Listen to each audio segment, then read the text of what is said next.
Hi everybody, we're joined by Sam Hines today, a senior consultant at Sotheby's, because we have two auctions coming up next week.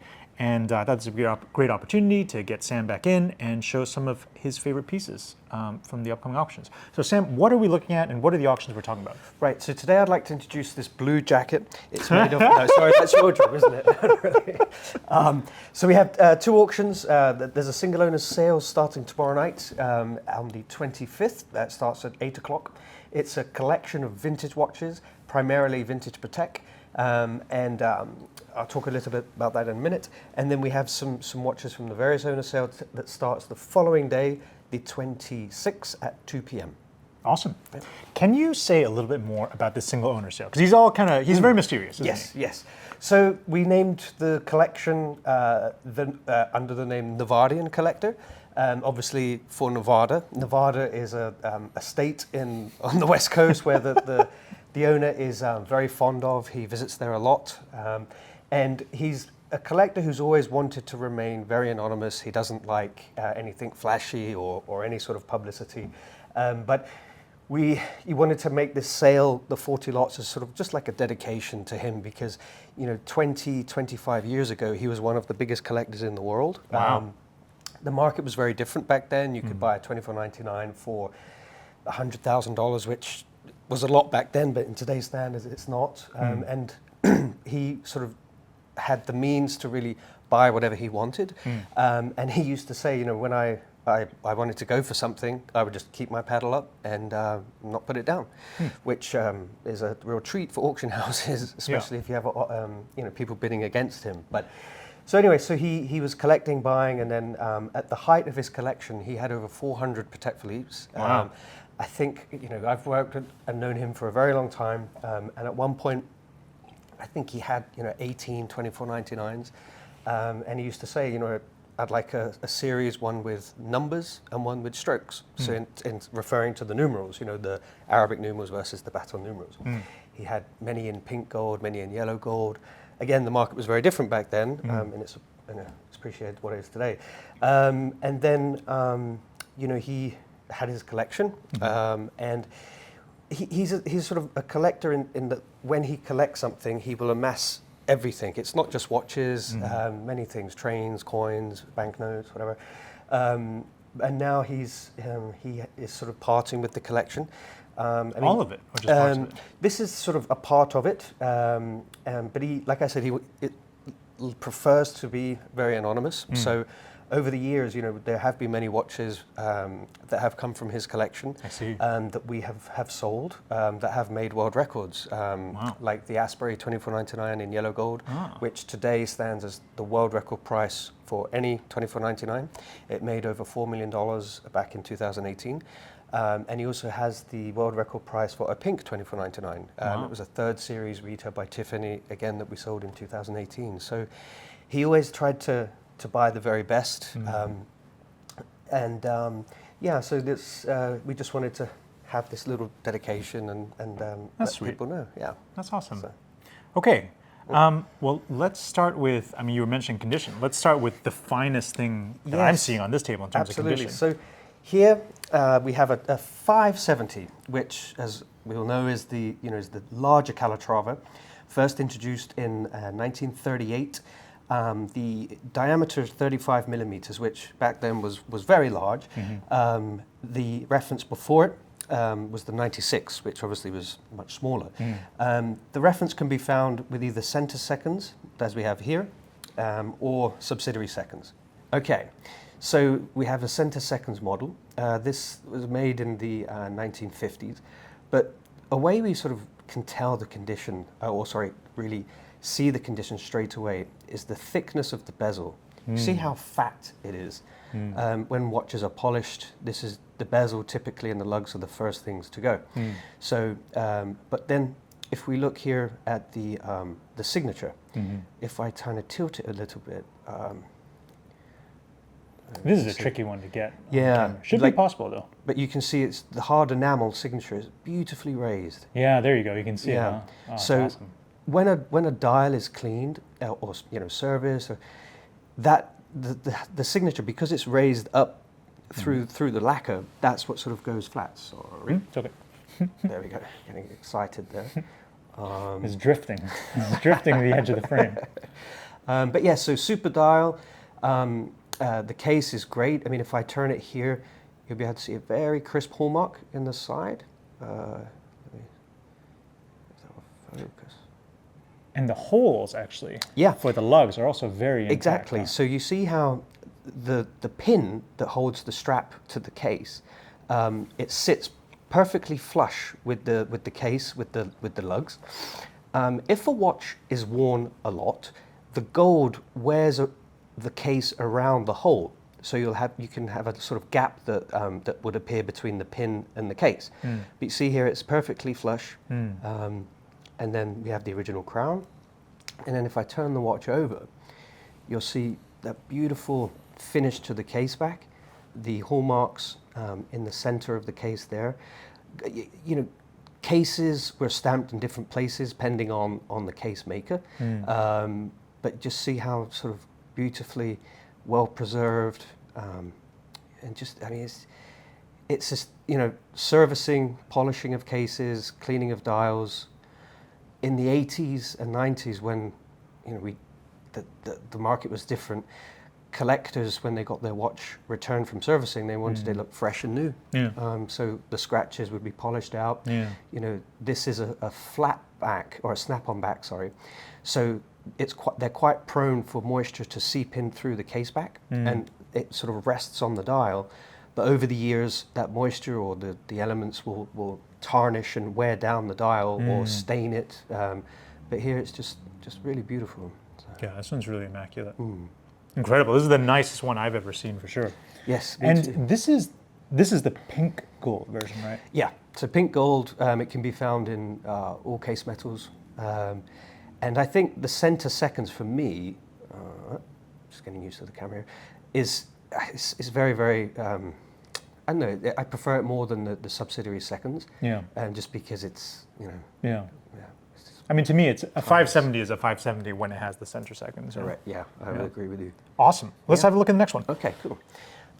So next up is the 2526. Now, the 2526 was the first automatic wristwatch by Patek Philippe, introduced in 1953. The watches were fitted with an enamel dial. So what we have here is we have, you know, the enamel dial, which has aged to a sort of off-white sort of type cream color, which is was typical for English watchmakers, you know, 100 years, 150 years before, where they tinted the dials, and they were known as Willis dials, and it was a sign of quality. So not like just plain white, they would tint it. But here, and what's also charming about this example, so I tried to stop moving it. You can put it down if you. Okay. Yeah, Let's please. put it down. Feel free. Is the Luminous, it has luminous indexes and hands. And as many collectors will know, Patek Philippe back then were not known for using luminous luminous material, because they were not sports watches, they were dress watches. So, so this example, you know, we've got the lume sitting in the numerals here. And also about this dial here, it's known as a first series dial, where the indexes sit lightly in the enamel. So you have the enamel finish, and then the numerals sort of sink in slightly to the enamel all around. And then the later generation dials, they don't do that, they sit flush on top. So can you see, like, does it dip in a little bit? Oh, you're right, Sam. This thing is harder to use than I thought, too. So yeah, you can see those little yeah, you can dimples just about around. see it, yeah. Yep. And you've got the minute sort of outer track, sort of like, which is...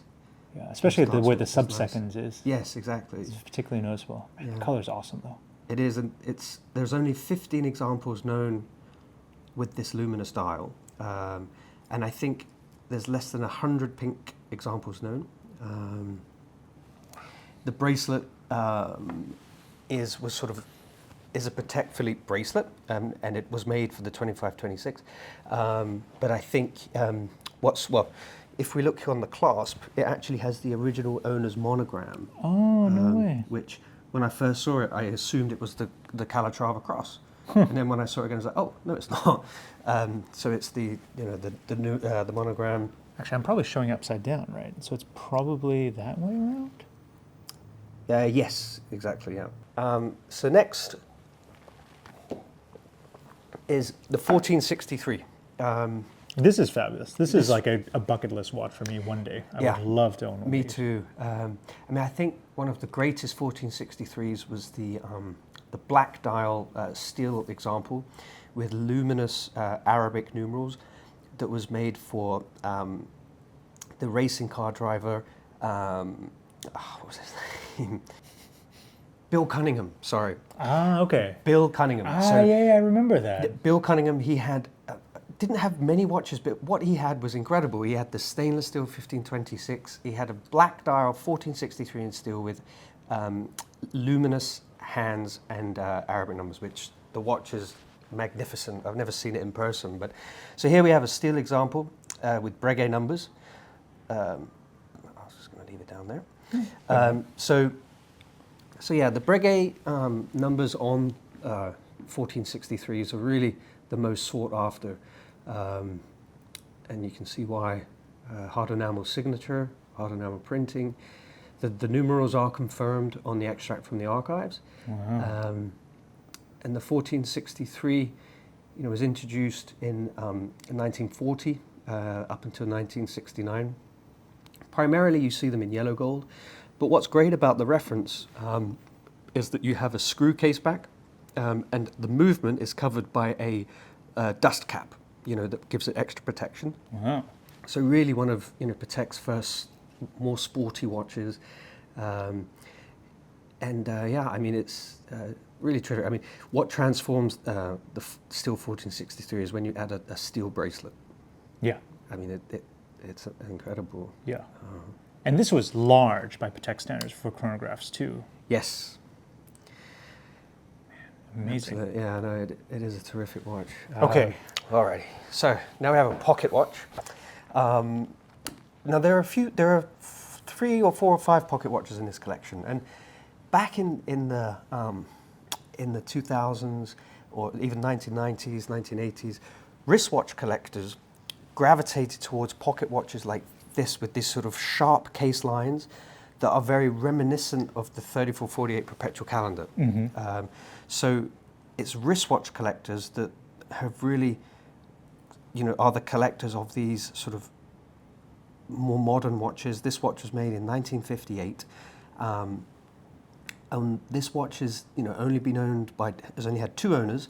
The first owner was a man named Esmond Bradley Martin. Okay. Now, he was a prolific collector of watches, scientific instruments, come from a very wealthy family, lived in a huge estate in Long Island. But he's most famous for, he wrote the movie Chitty Chitty Bang Bang. I don't know if you remember that from your, I never saw the movie, but I do remember in England the you're name. forced to watch it at Christmas time. So it may appear to be a calendar pocket watch, but if you look at the crown, there's a button. You see you've got this sort of button here.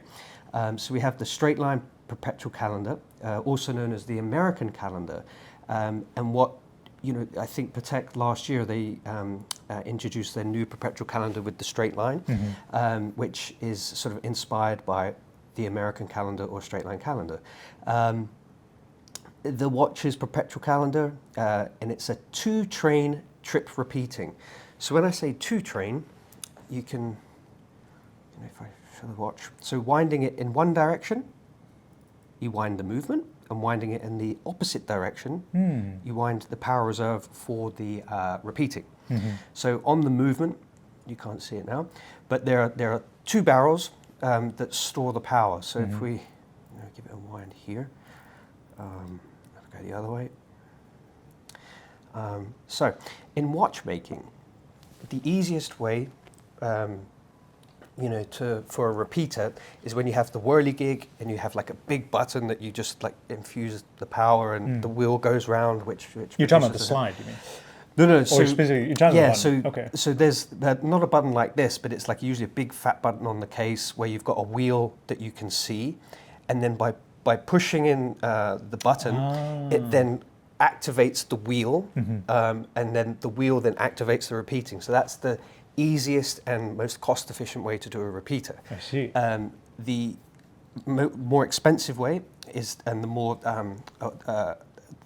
a sign of quality is to have a band or a slide, sorry, that you pull and activate. But what Patek have done here is they have you can activate the repeating by just simply pushing this here, this button.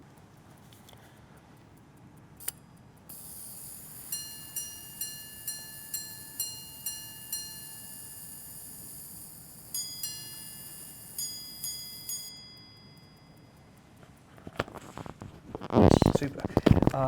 So Esmond and Bradley Martin in 1958 commissioned this watch through Tiffany's in New York. And there are only two, this is a reference 699-1, and there are only two. There are only two known. Philips, my competitor, my dear friends over there, they sold, there is the second example, the dial is signed Tiffany on the, on the dial. This one is not signed Tiffany, but it was purchased through Tiffany's because we have the, the correspondence and everything. And they sold that last season, I think, for $500,000. So wow. This one here, we're starting at $250. But the condition, everything about this watch is super. And it's the last one in private hands. So. And I have to say, like, these pocket watches, considering how beautiful and special they are kind of cheap for what they are. I mean, obviously, this is still a big chunk of change, but like for what you're getting, I hope that more people start collecting pocket watches again, because really, there's like some wonderful, wonderful things in the world of pocket watches. There really is. I mean, pocket watches for back in the 70s and 80s were far more important and expensive than any wristwatch. Then 90s, 2000s, this sort of fell away, but the mainland Chinese market really brought the pocket watch back. Really? Yeah, in sort of 2010 up until around 2015, and with the mainland Chinese not being able to travel and come and see things, the prices have fallen off again, but we'll see. But it's a really great watch and terrific condition. Fabulous. Okay, Right. Thank you for showing us these. So this is from the auction tomorrow. Yes. And this is the Nevadian Collector single owner auction. Absolutely right, Cool. yeah. Let's take a short little break, and then we'll move on to what else is coming up in Great. the auction the day after. Cool, thank you.